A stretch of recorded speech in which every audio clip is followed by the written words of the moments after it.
দেখেন গরুর পূজা কিভাবে শুরু হয় পৃথিবীতে প্রথম।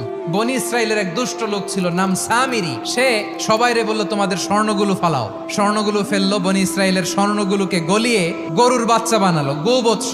জিব্রাইল আলাইহিস সালাম যে জামিনে এসেছিলেন, ওই ফেরেশতার পায়ের নিচের একটু মাটি সে বুদ্ধি করে প্যাকেটে রেখে দিছিল।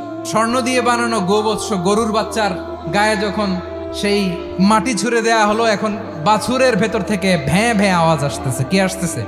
সবাই তো অবাক। সামিরি বলে, আরে তোমরা যে 70 জন দিয়ে মুসা আলাইহিস সালাম রে পাঠাইছো, ওইদিকে এত ঘুরতেছে, আল্লাহরে খুঁজে পায় না। আল্লাহ তো এটার ভিতরে ঢুকছে, নাউজুবিল্লাহ। এটার ভিতরে সেজদা দাও। এই সেজদা দিয়ে গেল। হারুন আলাইহিস সালাম তাদেরকে বুঝালেন, শিরক করো না, আল্লাহরে ভয় করো। শুধু এতটুকুই তিনি বুঝালেন, দাওয়াতি কাজ পালন করলেন, কিন্তু প্রতিরোধ করেন নাই। এই ঘটনা থেকে শিক্ষা কি? শিক্ষা হচ্ছে, আপনি শিরকের আড্ডাখানা দেখলেও বৃহৎ স্বার্থে তাওহীদের দাওয়াত দিবেন। প্রয়োজনে আপনি ঐক্য নষ্ট করবেন না। সুবহানাল্লাহ পড়বেন না?